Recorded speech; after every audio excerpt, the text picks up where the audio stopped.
여러분에게 이익을 가져다 드리는 레리 파트너스입니다. 오늘도 여러분에게 이익을 드리기 위해서 주식시장에 있었던 일들을 분석해 보겠습니다. 자, 오늘 첫 번째 회사는 또 콜마 BH입니다.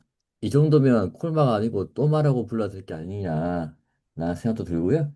지난주에 기사가 하나 났습니다. 자, 콜마 부회장 아들이죠. 아들과 콜마 윤동환 회장, 아빠죠. 아들과 아빠 간의 소송, 가처분인데, 법원 가처분 소송에서 결정이 났는데, 아빠한테 받은 주식을 처분하지 마라. 주식 반환 소송 결과가 나왔는데, 여기서 이제 주식 반환 소송 결과가 나오기 전에 윤상현 아들은 해당 주식을 처분해서 안 된다라는 게 법원 결정의 취지다라고 나와 있고요. 그 다음을 보게 되면, 자, 이게 이제 소송의 그 전말을 이제 이야기하는 건데 아들이 실적 악화 등을 이유로 콜마 B&H에 자신과 이승화 전 CJ 부사장을 임명하라고 하니까 요걸로 이제 경영권 분쟁이 시작이 됐고 딸과 아빠는 기존에 주식을 넘겨줄 때 경영 합의문이 있었다. 근데 이걸 어겼으니까 이런 위법한 행위를 중지해 달라는 가처분 신청을 하고 이 과정에서 경영 합의문 내용이 처음으로 공개됐다. 이게 중요한 거죠. 사전에 증리하기 전에 아들은 콜마 홀딩스의 주주이자 경영자로서 아빠가 딸한테 넘겨준 콜마 B&H의 경영권을 잘 행사할 수 있도록 적절히 도움을 줘야 된다라는 게 이제 경영 합의문인데 여기서 이제 아들은 주장을 합니다. 이거는 아빠와 아들 간의 합의이지 회사는 상관이 없다. 지금 이거는 회사가 콜마 홀딩스라는 회사가 콜마 B&H라는 자회사에게 경영권 행사한 거다라는 주장을 하고 있고요. 이게 참 난감합니다. 그리고 가처분이 인용된 거는 저는 가처분이기 때문에 인용했다라고 보고 있고요. 어차피 가처분 인용되더라도 상황은 바뀐 게 없거든요. 주식이야 원래 못 파는 거고 그러다 보니까 인용해 준 게 아니냐 생각을 하고 있고 이게 상법 개정까지 이제 끌고 가보면 이사는 회사를 위해서 일하면 되지 주주 위해서 일하지 않아도 된다라는 게 이제 삼성물산 그 법원 판결이 삼성물산과 관련된 그 소송에서 법원 판결이었고 이걸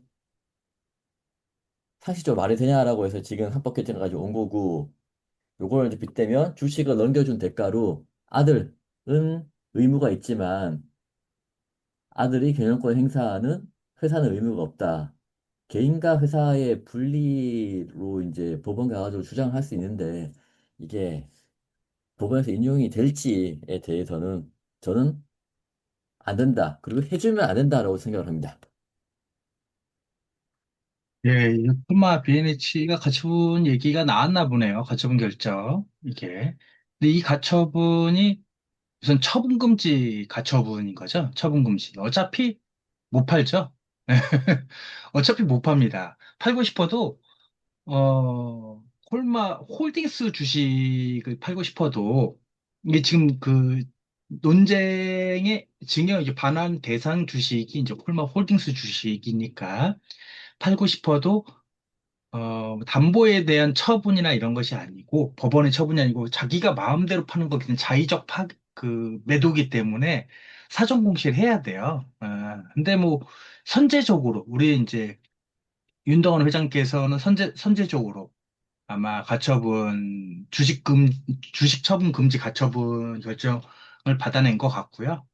이건 뭐, 그냥 뭐, 한 것 같아요. 그냥, 이거 뭐, 그냥 샘플로 한번 한 것 같고, 어차피 그 주식 반환 소송 나오기 전에 이런 것들을 내가 이제 선제적으로 얘가 어떻게 뭔 짓을 할지 모르니까 선제적으로 한 것 같고 이 부회장 입장에서는 조금 저 같으면 조금 더 좀 생각하는 게 약간 좀 다르긴 한데 뭐 위법행위 뭐 유년 따님공과 뭐 아빠가 이제 아들 그 부회장님한테 위법행위 중지 가처분 여기서 위법행위라는 거는 이 뭐가 위법행위인지 잘 모르겠어요. 여기서 위법은 아마 이 사람들이 그 의도한 위법은 병영 합의문을 위반했다는 위법이다.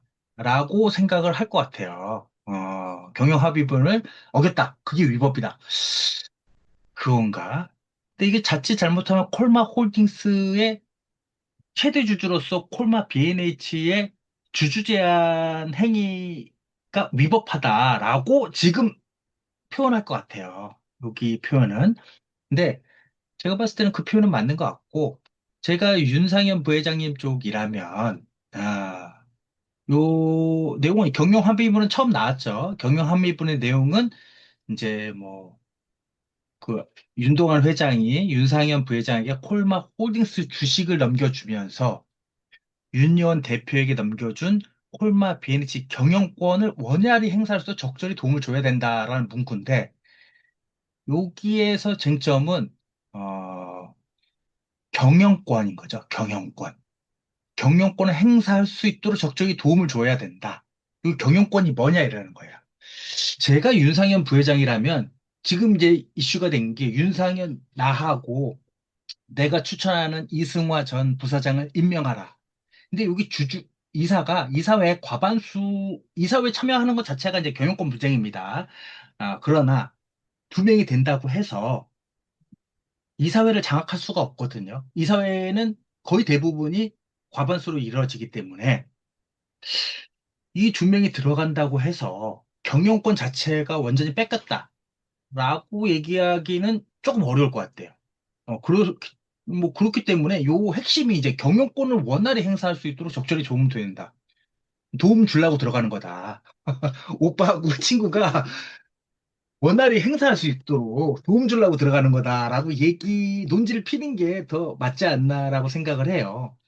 이 부회장 입장에서 경영 합의문은 가족이고 개인과 법인과는 구분하자. 오노이가 세 명의 것과 홀딩스라는 회사가 아니다. 뭐 이렇게 법인과 인격을 분리했는데 조금 논리가 제가 봤을 때는 경영권이라는 거에 방점을 찍어서 경영권에 도움을 주려고 들어간다라고 얘기를 하는 게 조금 더 설득력 있고 합리적이라고 판단돼요. 왜냐면 지금 딸 입장에서는 오빠가 들어오면 나 쫓아내려고. 근데 실질적으로 이번에 주주 제안에 해임이 없어요. 그냥 달랑 둘이에요. 둘만 선임해달라. 추가 선임해달라. 어차피 둘이 선임해줘도 선임 될 것 같아요. 솔직히 말씀드려서. 홀딩스가 주식이 많기 때문에. 선임해줘도, 뭐, 나머지 등기 이사들이 윤여원 대표 쪽이라면 경영권을 더 견고히 하는 거죠. 어차피 과반수로 내 사람들 내가 가는 건데. 근데 윤여원 대표 입장에서는 그게 아닐 것 같으니까 지금 얘기하는 거죠. 들어오기만 하면 오빠가 다 가져간다. 라는 건데, 글쎄요. 제가 윤상현 부회장님 입장이라면 경영권을 원활히 행사할 수 있게 지금 도움을 주려고 들어간다. 이렇게 할 것 같아요. 그 도움이 당연히 최대 주주로서 책임 경영하기 위해서 하는 거다라고 하는 게 이 상법 개정 취지하고 현재 내용하고 다 일맥상통 잘 맞아간다고 생각을 하는데 이 개인과 회사의 분리 이거는 이제 명칭상 분리가 되는 거죠. 그러면은 홀딩스의 홀딩스의 요 주주 제한하는 의사결정을 누가 했냐 이거지. 윤상현 부회장일 텐데. 그러니까 그 사람이 이 사람인데. 그러니까 조금 쉽지 않다. 홀딩스가 자체적으로 결정했다라고 한다면 그 자체적으로 결정한 이유가 있어야 돼요. 이 이사회에서 주주 제안할 때 그 이사회 주주 제안하겠다는 그뭐 이사회를 했는지 안 했는지 모르겠어요. 이사회를 했다라면 윤상현 부회장이 제척상으로 빠졌었어야 돼요. 근데 그러지 않았을 것 같은데. 그러지 않았을 것 같아요. 차라리 그렇게 이제 요거 그냥 급조된 내용으로 얘기하는 거 보는 것보다 그냥 경영권을 원활히 행사할 수 있도록 도움을 주기 위해서 들어간다라고 얘기하는 게 맞고, 어차피 기존의 윤여원 대표가 대표이사로서 행사하고 있을 때 그 이사진들은 내가 선임한 게 그 홀딩스에서 선임한 부분보다는 윤여 대표가 경영을 해왔던 사람이고 우리 둘만 더 들어가서 최대 주주로서 책임 경영에 이바지하겠다라고 얘기하는 게 조금 더 설득력이 있지 않았나 생각이 듭니다. 그리고 그거와 별개로 지금 주장하고 있는 개인과 회사의 분리. 아, 솔직히 이게 맞는 것 같아요. 요렇게 주장을 해가지고 먹힐 것 같습니다. 제가 봤을 때는 이게 말이 되냐. 그 회사, 개인과 회사는 분리되는 게 맞는데 그 회사를 결정하는 핵심적 개인 주체가 누구냐라는 거거든요. 그게 이제 그 주식을 갖고 있는 그 사람인데 그 주식을 받는 대가로 요거를 보장해 주겠다라고 했는데 어찌됐건 법 논리상으로는 요 워딩만 가지고는 먹힐 것 같습니다. 아, 그래서 제가 봤을 때는 율사분들이 좀 조언을 해준 게, 주식을 갖고 있는, 콜마 B&H 주식을 갖고 있는 콜마 홀딩스의 입장과 콜마 홀딩스의 주식을 받은 윤상현 부회장과는 별개의 의사결정을 한 것이다. 라고 아마 논지를 피지 않을까. 변호사들이. 근데 그게 솔직히 리걸적으로 보면은 먹힐 것 같아요.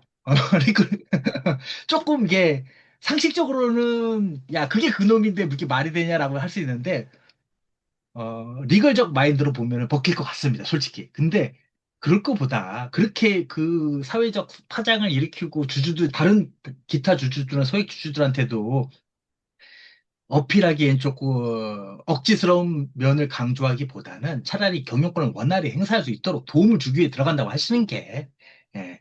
가자마자 바로 대표이사 내치거나 이사회 어차피 명분은 지금 현재 그 윤여원 대표가 같이 행위를 하고 있던 임원들이니까 그 두 명만 더 들어가는 거니까요. 예. 물론 이제 그 기존 이사들은 다 이제 윤석열 부회장이 오면 윤석열 부회장 쪽으로 서겠죠. 그건 뭐 그 사람들의 뭐 이사로서, 등기 이사로서의 회사를 위한 충정이라고 저는 생각합니다.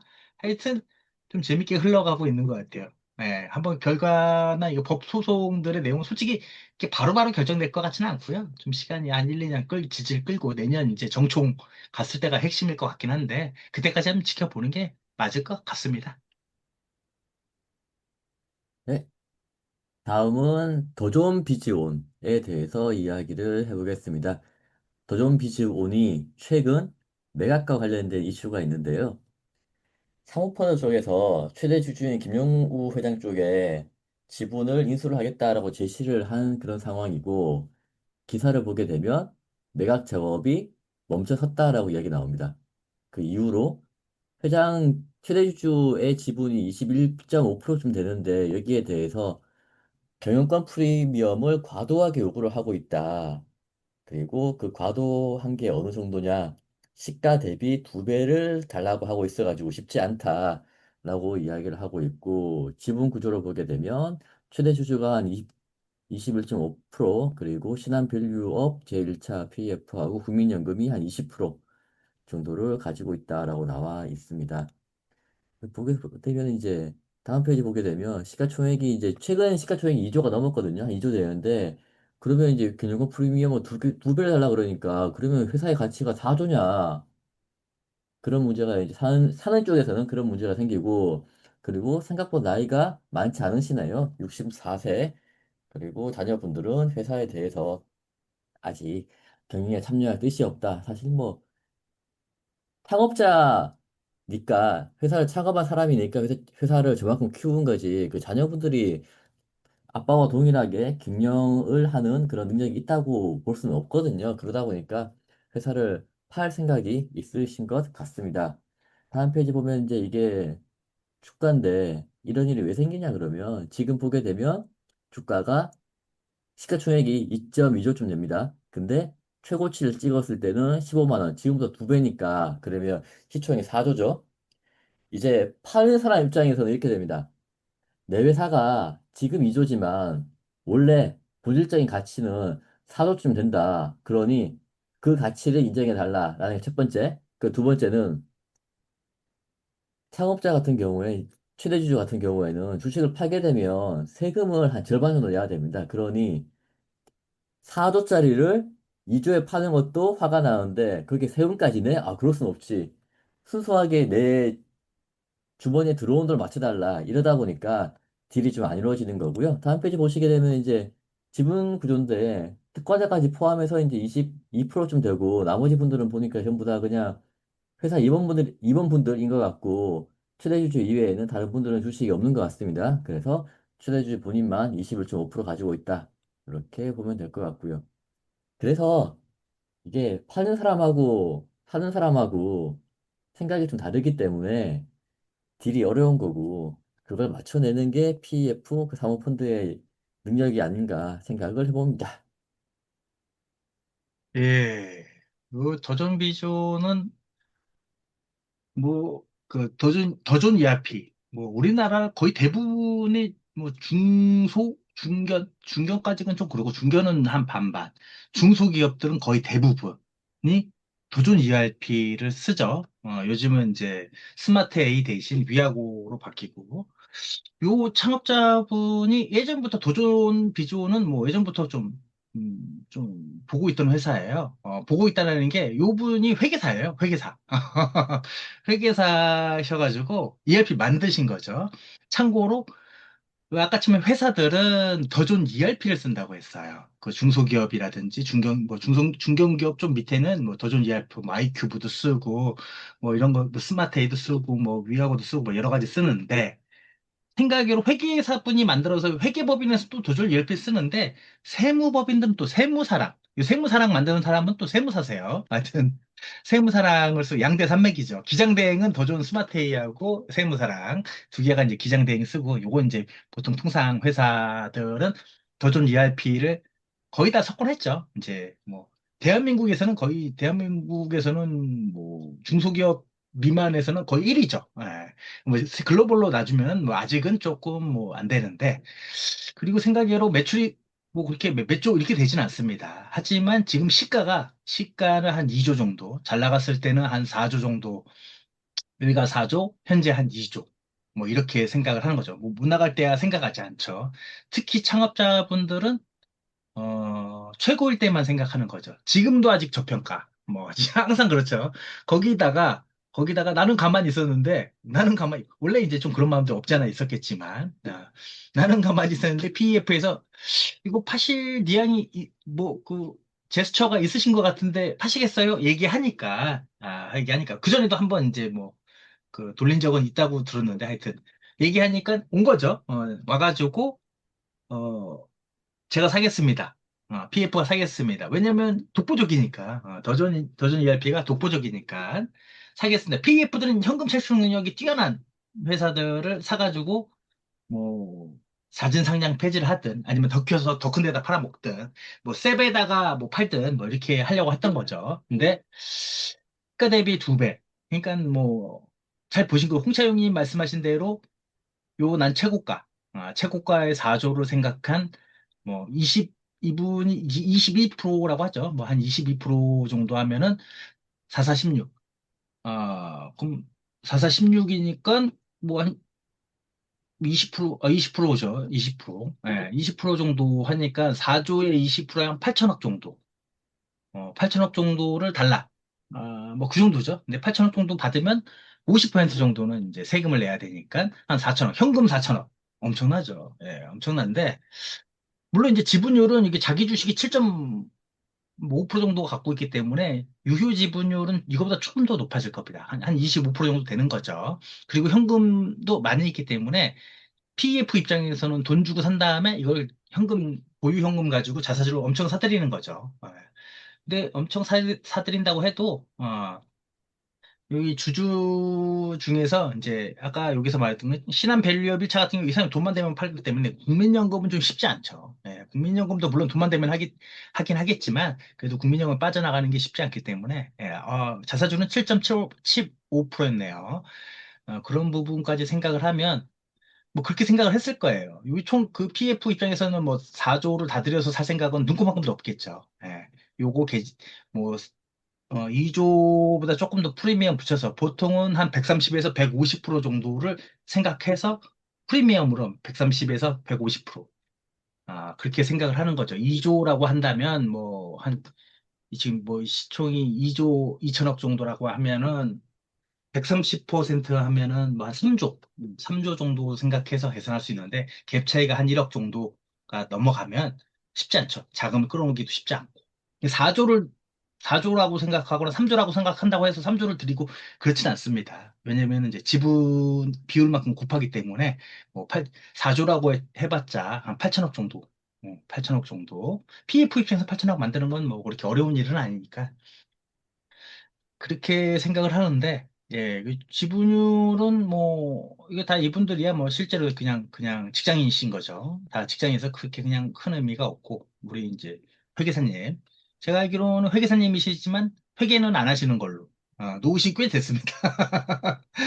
그냥 따시고 그 다음에 이것 만든 다음부터는 안 하신 걸로 제가 알고 있습니다. 그래서 뭐 양도세도 그 절반 정도 내고, 뭐 이렇게 돼서 이 갭 차이가 크면, 쉽지 않죠.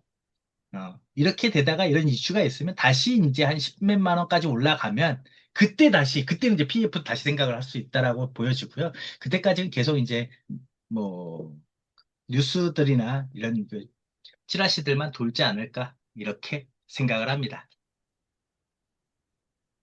네. 다음은 리파인에 대해서 이야기해 보도록 하겠습니다. 리파인은 지난주에도 한번 이야기했었는데요. 다시 한번 돌이켜가지고 이제 잠깐 설명을 드리면 공개 매수 후에 자진 상폐한다라는 이런 기사가 났습니다. 이런 기사가 났는데 왜 조회 공시를 안 하냐? 그리고 여기에 대해서 뭔가 회사에 해명이 있어야 되지 않냐라는 게 저희 생각이었고 이게 이제 네이버 게시판인데 어떤 분이 이제 거래소에 그 민원을 넣으신 겁니다. 넣었더니 리파인과 관련된 저 기사는 코스닥 공시 규정에 있는 조회 공시 대상에 해당하지 않는다. 그리고 제보의 중각과 관련해서는 지속해서 주시하고 있다. 라고 얘기하고 있거든요. 자, 우선은 조회 공시 대상이 되지 않는다. 이거는 이제 아니, 거래소에서 거래소의 규정을 갖다가 적용을 한 거고 밑에 나와 있는 제보 주식권과 관련해서는 주시하고 있다는 그냥 하는 소리고요. 그 다음에 이제 그러면 코스닥 공시 규정이 뭐냐 보시게 되면 공시 규정 10조의 조회 공시에 대한 내용을 보게 되면 기준이 주가 및 거래량이 거래소가 정하는 기준에 해당할 경우에 조회 공시를 요구를 한다라고 되어 있습니다. 이 말은 바꿔 말하면 뭐가 나왔건 주가와 거래량이 움직이지 않으면 그거는 그냥 뜬 소문이고 영향가 없는 소문에 지나지 않는다라는 그런 그 규정이 되겠습니다. 그래서 이게 좀 난감한 게 주가가 한 번씩 30% 오르긴 했거든요. 그것만으로는 이제 좀 부족하다. 뭐 이해되죠? 왜냐하면 30%가 하루에 오른 것도 아니고 뭐 한 일주일에 걸쳐서 내지는 뭐 보름에 걸쳐서 오른 거기 때문에 이걸 주가가 급격하게 상승했다 보기도 힘들고 하지만 투자자 입장에서는 이제 모든 걸 주가와 거래량으로 판단하는 게 맞냐? 저 정도의 디테일한 기사가 있으면 회사에 이야기를 해서라도 뭐 소명을 하든 꼭 조회 공식 아니더라도 방법은 많거든요. 그렇게 좀 회사 입장을 좀 표명하는 게 맞지 않냐라는 생각을 해봅니다. 예. 그 리파이는 이때 이제 6월 23일 날에 아주 좀 디테일하게 주관사 선정이 완료됐고 매입 가격과 시행 시기는 조율 중이면 이번 주 안에 결국 이번 주 안에는 공식화가 안 됐습니다. 예, 공식화 안 됐고 공모가 매수 가격까지 그 이제 공모가 수준의 매수 가격까지 생각을 뭐 했다. 아주 디테일하게 좀 나왔죠. 근데 요걸 가지고 이제 주주분이시죠. 빡친 주주씨, 빡친 우리 성이 박신가 보네요. 하여튼 그 주주께서 거래소에다가 야 이렇게 기사까지 이렇게 났는데 디테일하게 났는데 왜 조회공시 풍문조 왜 안 날려? 했더니 거래소 입장에서는 코스닥 공시 규정에 따라서 요게 해당하지 않기 때문에 뭐 조회 공시를 안 날렸다. 그런데 네가 자꾸 이렇게 연락하면 열심히 보는 척 할게. 뭐 이런 거. 참고로 이제 금감원하고 거래소에 시장 감시팀이 따로 있죠. 시장 감시팀이 따로 있기 때문에 보고는 있는 것 같아요. 근데 리파인을 본다라는 얘기는 모르겠습니다. 시장 감시팀은 따로 있습니다. 그리고 여기에 보시면 이제 제10조 이거는 누구나 인터넷에서 찾아서 보시면 돼요. 한국거래소 사이트 들어가서 법규 사이트, 규정 사이트에 들어가서 보시면 여기에 보면 뭐 풍문도에 없더라도 상장주 주가 및 거래량 별도에 정하는 기준 요 별도에 정하는 기준은 뭐 가르쳐 주는 경우도 있고 안 가르쳐 주는 경우도 있는데 보통 이제 그 주가 급등에 따른 거래 정지라든지 뭐 이런 게 나올 때는 이제 세칙 기준이 있습니다. 세칙 기준이 있고 이게 단순히 주가가 10% 30% 올랐다고 되는 것뿐만이 아니고 이게 시장가 대비 코스닥이면 코스닥 시장 대비 몇 퍼센트 초과한 게 며칠 이상 되느냐. 이 오거래 예전에 한번 주가 상승에 따른 거래 정지를 한 적이 있어요. 저희가 이제 그 방송에서 한번 한 적이 있고 엑셀 표가 따로 있습니다. 그 규정을 여기서 말하는 세칙들을 이제 엑셀 표로 만들어 가지고 내 회사를 집어넣어 가지고 이제 하면은 이 몇몇 가지 거의 웬만한 것들은 다 그뭐 시장 감시팀에서만 볼 수 있는 뭐 5개 계좌 관여율 뭐 이런 것들, 계좌 관여율 이런 거를 제외하고 바깥에서 볼 수 있는 주가 상승률과 코스닥 상승 비율 뭐 70%, 50%뭐 이런 비율이 있습니다. 예, 그런 거를 기준으로 아마 이것도 비슷할 거예요. 비슷하기 때문에 신문 기사가 나오기 뭐 후, 뭐 주가 거래량이 시장가 대비, 뭐 코스닥 시장이면 코스닥 시장 대비, 유가증권 유가증권 대비 몇 퍼센트 상승했냐, 몇 퍼센트 추가 하락했냐, 그거에 따라서 그게 그 며칠 가느냐, 뭐 이런 것들이 있, 있고, 그거에 따라서 이제 자동적으로 신문 조회 보도 기사가 나가는 걸로 알고 있어요. 근데 리파인 같은 경우는 이제 주가가 오르긴 올랐죠. 근데 꼭 이것 때문에 올랐다고 단정 지을 수는 없다라는 거죠. 왜냐면 이때 당시 계속 이제 6월 중순부터 지금까지 뭐 계속 이제 우상향을 다 하고 있으니까 모두가 다 우상향하고 있으니까 그렇기 때문에 아마 시장의 전체적인 분위기다 뭐 이렇게 판단한 것 같습니다. 저희도 그렇게 판단한 것 같은데 저희도 그렇게 보긴 하는데 그래도 이게 이런 기사는 좀 자제하는 게 정보가 샜으니까 이 정도면 정보가 센 거거든요. 회사의 보안이라든지 이런 게 좀 부족한 게 아닌가? 아니면 진짜 했으면 제가 봤을 때 이거 실제 있을 것 같고요. 이거를 언제 내느냐? 기사가 나갔으니까 이제 안 나갈 것 같고 좀 시간 분위기를 봐서 잠잠할 때 그때나 낼 것 같긴 해요. 솔직히 그때가 낼 것 같긴 합니다.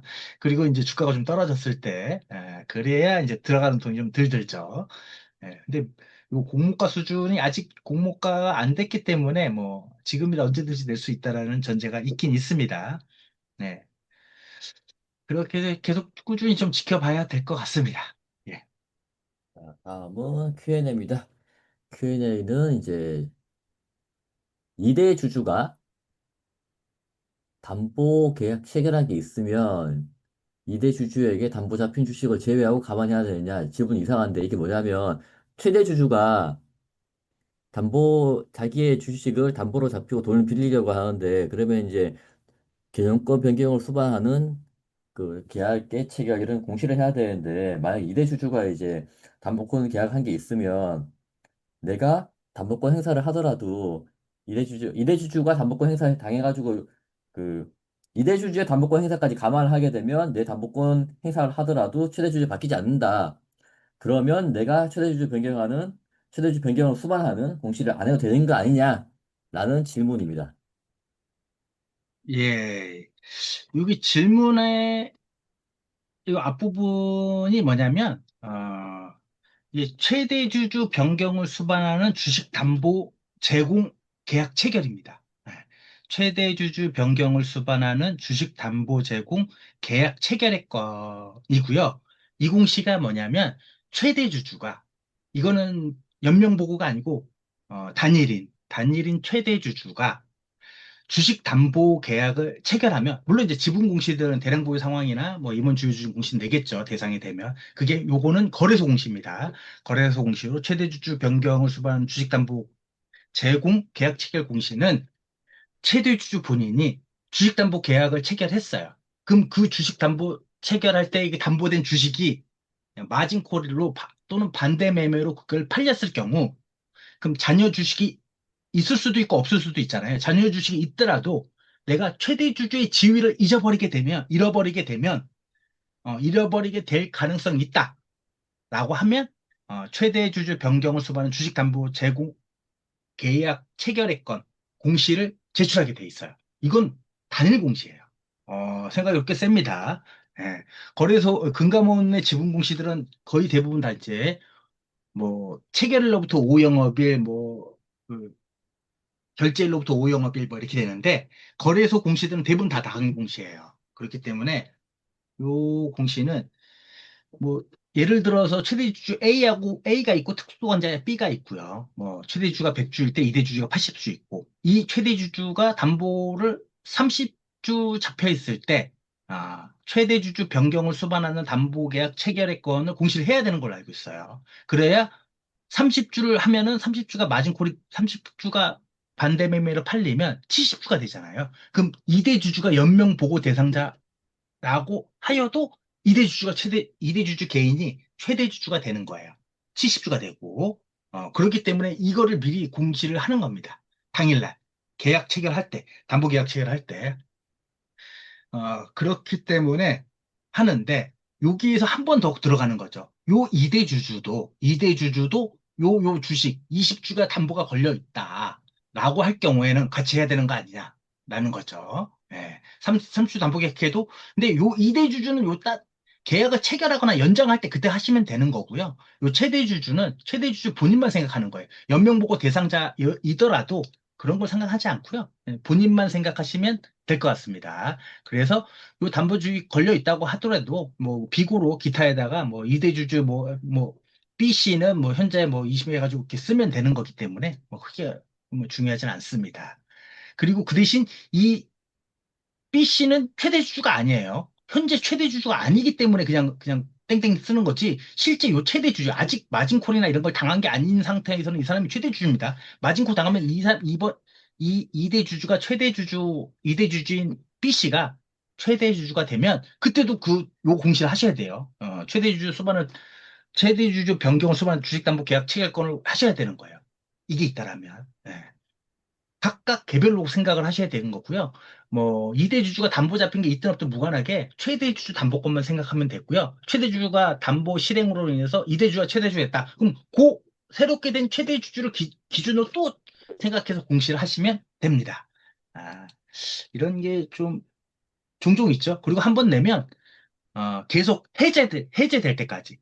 계약 변경을 하거나 아니면 금액을 줄이거나 늘리거나 아니면 마진콜을 당해서 주식수를 더 넣거나 하면 다 당일 공시 다 정정 공시를 해야지 됩니다. 그리고 나서 내가 이게 상환에 의해서 내가 마진콜이나 담보 실행이 돼도 뭐 이게 내가 10주밖에 안 남았다. 10주까지밖에 안 된다. 담보를 10주밖에 안 걸었다. 라고 하면 그때 해지하는 거예요. 해제 공시가 따로 있습니다. 해제를 해줘야 돼요. 그런 거기 때문에 유공시는 자주 합니다. 자주 하는데 특히 이제 최대 주주분들에게 무조건 인지를 시켜줘야 돼요. 지분 공시는 5거래일이지만 이건 거래소 공시라서 또 거래 공시고 다 당일이고요. 생각외로 벌점도 셉니다. 세기 때문에 이런 건 좀 잘 담당자로서 인지를 좀 하셔야 되는 사안이긴 합니다. 예, 오늘은 여기까지 하도록 하겠습니다. 예, 감사합니다. 예, 감사합니다. 뿅.